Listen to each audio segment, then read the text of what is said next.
Hey man, what it is? This is Deem, and I am your host, and this is By Any Means. There go the Cash App, $ Deem by any means. There go the PayPal at Deem by any means. Y'all already know what I'm about to say. I don't care if you leave $1, $10, $1,000. It is much, much, much appreciated. Hey y'all. Mr. Devin Haney talking about making a comeback. Don't call it a comeback because I've been here for years. Don't be an eavesdropper. Hit that like button, man. Come on, man. Don't be an eavesdropper. Hit that like button. 40 middle bill is what they call them. What you're going to do when 50K is all you do, you're going to go up to 147 because you've been away for bully this whole time. Let's talk about it, y'all. Um, Devin Haney has a big possibility that he's going to move up to 147. I don't know if it's all the way true, but this is something that they've been teasing at for a while. And it just goes on to prove I know I told y'all ain't proved me wrong about nothing on YouTube yet. It just goes to show you that what I've been saying.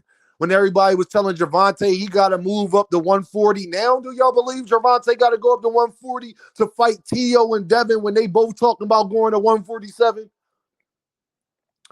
Devin Haney is 2 fights removed from the 135 division and is already at 140. It's already talked and was talking about going to 147 before he ever even had his first fight at 140.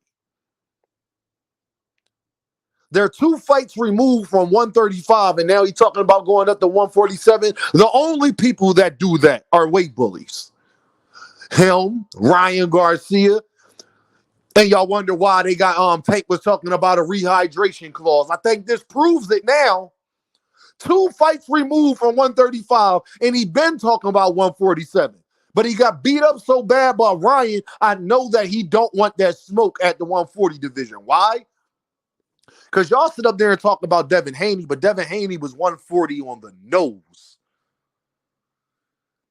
Devin Haney is struggling to make 140 himself, let alone with Ryan Garcia missing Tom and all that. Devin Haney is struggling to make 140 himself, and we all been known that. It's just not a secret no more. Devin Haney was a guy that was shrinking himself down, taking IVs, doing everything possible to make 135. That's why he was up there looking like Skeletor. The problem is, if you go to 147, I believe it's a huge mistake. Oh, yeah, it's a huge mistake. The thing about the 147 division, you're not going to go far in that division without power. Devin Haney can't outbox. He can't outbox Stan Jonas enough to keep Stan Jonas off him. He can't outbox Mario. But first of all, I'm not even sure Devin Haney's a better boxer than Mario Barrios. But second of all, I know he can't just outbox Mario Barrios to keep him off him. Once you get to the 147, 154, 160, 168 and up, you need some type of power. Or you need to be a superior boxer the way Dimitri Bivol is a superior boxer to everybody else that's in that weight division. Yeah, Dimitri Bivol don't got the biggest power neither, but the problem is Dimitri Bivol is bigger than a lot of those guys. Dimitri Bivol has a bigger arm reach than a lot of those guys. Dimitri Bivol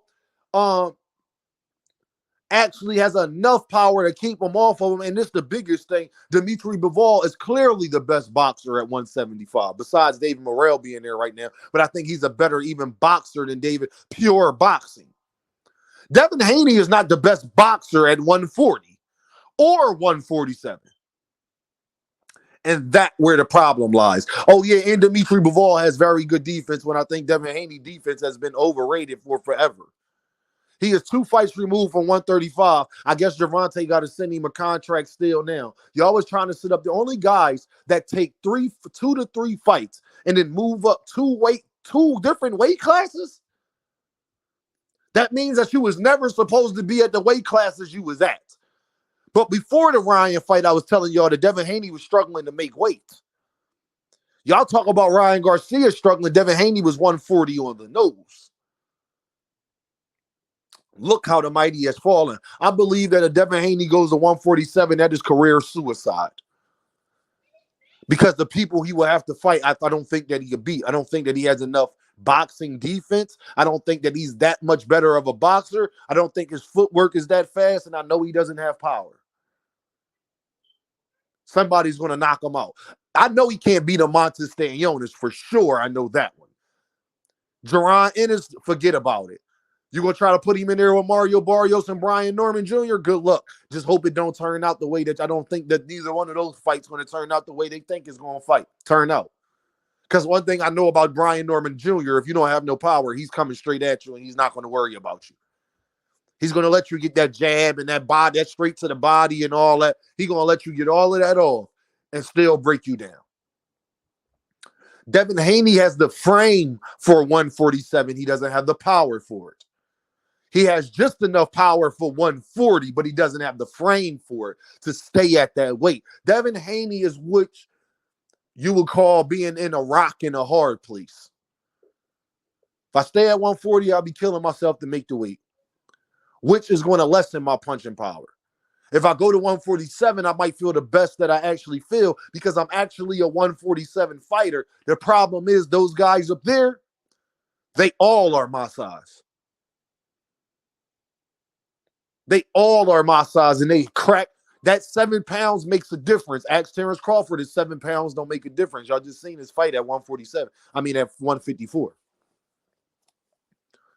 Those 7 pounds make a difference, especially when you've been a fighter coming down at a lower weight class.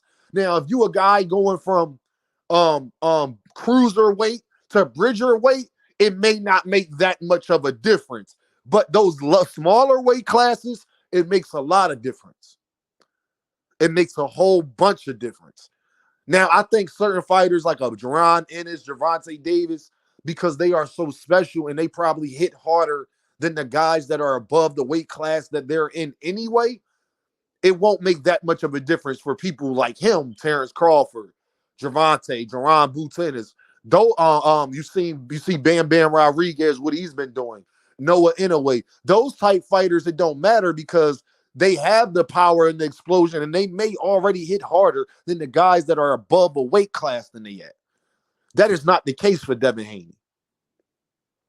I'm glad that he's coming out of high-end. I'm glad that Devin Haney is coming out of high-end, but I told y'all he was a weight bully. The man is only 2 fights removed from 135 and is already talking about going to 147. And was talking about going to 147 before he ever fought Regis Prograis, who was an over-the-hill fighter that most people had Devin winning that fight anyway. He lost to Ryan Garcia, and everybody got a bunch of excuses. I just hope y'all, I won't give y'all any excuses if he go to 147 and get knocked out, because that's what I foresee. Devin Haney can't stay out of the way of a left hook. It is not just the left hook is what Ryan Garcia exposed. I think Devin Haney's problem is he don't have great head movement. He's great at keeping distance from you and controlling distance.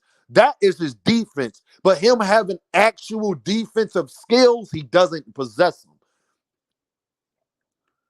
And that's not something that you got to go with a defensive specialist. You need to call Floyd Mayweather up. Call Floyd Mayweather Sr.